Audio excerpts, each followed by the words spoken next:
Have you ever wondered what app was being used when you see videos like this? I would be sick to my stomach if we bought like a crazy nice SUV with 3 little kids. Or when you see another app like this? A living room designed for movie nights, a kitchen for home-cooked meals. Or when you see another video like this? I'm gonna break down exactly what apps creators are using to make videos on social right now. As always, my name is Zach Ford, and I am here to help you guys grow on social media. I love diving into the tools. When we dive into tools, there's a lot of options out there. And so for me and you, I hope that this video gives you some clarity on exactly what to use. And so let's break it down. This video was edited using CapCut. This was edited with TikTok. This is Snapchat. This video was edited in Instagram. These words were edited with the Captions app. This right here is good old-fashioned Premiere. Here's another list of lesser-known apps that creators use for social. You've got Descript. A lot of people use it from time to time. InShot is a less popular app, but people still use this app. If you've ever seen this font before, it likely comes from the original version of TikTok. Now, the way to get this font is through the CapCut app. What you're gonna look for is the classic font. TikTok actually changed their font, so if you want the updated font, you can also find that inside CapCut because TikTok owns CapCut. A lot of their native fonts and features that you would do inside the TikTok app are also available inside CapCut.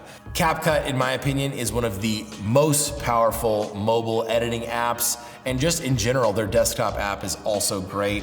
It seems to be gaining a ton of market share from apps like Premiere or Final Cut, just because of how much it's being used for things like TikTok specifically.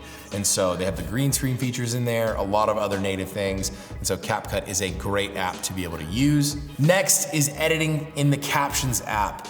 There's a lot of font options inside Captions app, but what I've found is that the actual manipulation of like how big the font is and all the word by word functionality is just not there with the Captions app the way that I want it to be. Still, it looks cool. A lot of people use it. Still not a great video editor in my opinion. It's got some features, got some things to work out. Next is Snapchat. This text box thing that keeps appearing, I'll put the video here on Snapchat. Snapchat was born as a platform for sharing content to your friends. You're videoing somebody who doesn't know that they're being filmed and you send that to your friend. That black bar has almost like a behind the scenes effect in the world of social media right now. And so if you're looking to utilize this effect for a viral hook, I would hardcore recommend making that inside Snapchat versus trying to fake it in Premiere. Now, when it comes to my favorite all-round video app, it is Premiere.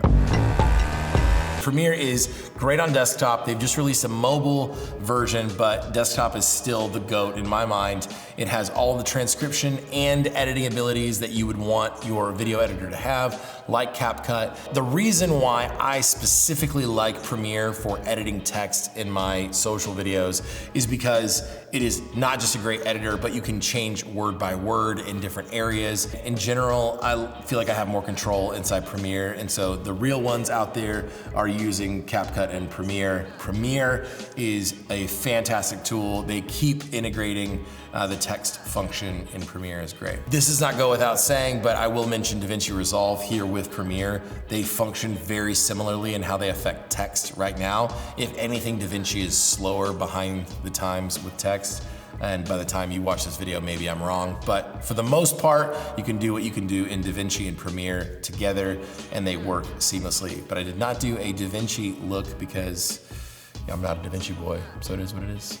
Instagram gives us 2 different ways to edit text right now. You can do it through the Stories functionality and then download that video. You can use the caption feature in Stories, or you can go inside and add the captions on screen inside the Instagram app editing feature. And so very robust functionality here. You can edit word by word. You can go in and change the words. And it has a unique look to it. A lot of people are using it for Instagram content specifically. Last but not least, TikTok. There is still a lot of value in editing your videos in app. One of the main reasons I would do this is to record my video to the song that's happening. Anything that requires lip syncing or VO syncing can be done directly in the app, as well as some of the other filters they have, like green screen backgrounds. A lot of valuable things there, and as well as the text bubbles and things, they have a specific look inside TikTok that can sometimes be tricky to replicate inside CapCut. A few other apps that you will hear about are Descript. Descript has a lot of good functions inside of it for just AI editing in general or some text transcription stuff in general, and so do not sleep on Descript. It's just not what I would use to do my short form video editing. And last but not least, InShot. InShot is another really quick, let me get a video, format it correctly, and edit it. But there are so many better tools now. InShot used to be on top, now they're on the bottom. Thank you guys for watching this episode, and we'll see you on the next one.